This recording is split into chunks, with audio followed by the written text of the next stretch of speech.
আসসালামু আলাইকুম। আমাকে ইংরেজি শিখতে হয়, আমাকে ইংরেজি শিখতে হবে।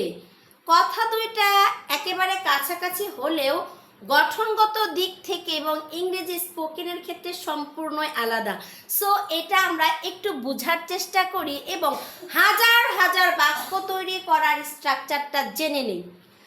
কোনো কিছু করতে হয়, এই ধরনের সেন্টেন্স গঠন করতে হলে সাবজেক্টের পর am to is to are to subject অনুযায়ী কখন am to is to are to বসাতে হবে, তারপর মূল ভার্ব বসবে, তার মানে ভার্বের প্রথম ফর্মটা বসবে। যেমন আমাকে যেতে হয়, কোনো একটা কারণ পারপাসে আমাকে যেতে হয়। যেমন I am to go, আমাকে যেতে হয় to buy a book, একটা বই কিনতে। ওকে, সো আমাকে যেতে হয় I am to, I এর পরে am to বসবে।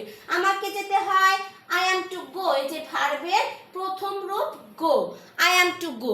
তোমাকে যেতে হয় কি হবে, you are to go, এই you এর পর আর বসবে, তোমাকে যেতে হয়। আমাদেরকে যেতে হয় we are to go, you এর পরিবর্তে উই বসাইলেই আমাদেরকে যেতে হয় উই আর টু গো। তাদেরকে যেতে হয় দে আর টু গো। যদি বলতাম তাদেরকে কাজটি করতে হয়, কি হয়তো দে আর টু ডু, এই গোর পরিবর্তে ডু ভার্বটা ব্যবহার করব, দে are to do the work.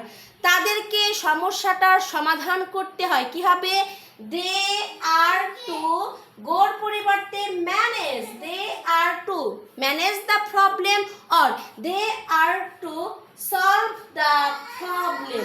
ওকে, এইভাবে আমরা ভার্ব পরিবর্তন করে সাবজেক্ট পরিবর্তন করে হাজার হাজার বাক্য তৈরি করতে পারবো অনুশীলনের মাধ্যমে।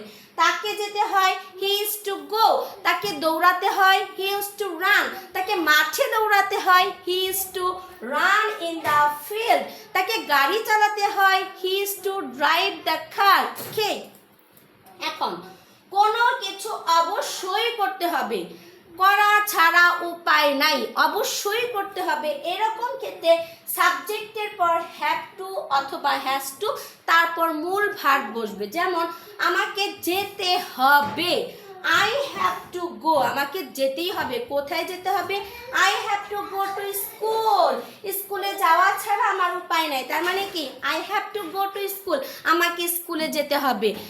স্টুডেন্টদেরকে অবশ্যই পড়াশোনা করতে হবে, the student have to study. Okay, আমার বাবাকে কাজ করতে হবে, my father has to work. এখন এই যে হ্যাভ টু এবং হ্যাজ টুর ব্যবহারটা জানতে হবে। যখন সিঙ্গুলার পারসন থাকবে তখন সিঙ্গুলার পারসনের পর হ্যাজ টু বলবে। যেমন হি একা, হি হ্যাজ টু গো, তাকে যেতে হয়। শি হ্যাজ টু গো, তাকে যেতে হয়। মাহমুদা হ্যাজ টু গো, মাহমুদাকে যেতে হয়। ফাদার হ্যাজ টু গো, বাবাকে যেতে হয়। তাহলে যেতে ইংলিশ গো, এই গোর পরিবর্তে পৃথিবীতে যত ভার্ব রয়েছে সব কিছু আপনি ব্যবহার করে subject plus have to has to দিয়ে বারবার অনুশীলন করুন। দেখুন, আপনি এই ভিডিওটা দেখার পর যখন অনুশীলন করবেন, English is so easy while practicing, যখন ইংরেজি অনুশীলন করবেন তখন ইংরেজি easy, otherwise English is not easy, English is difficult. Okay.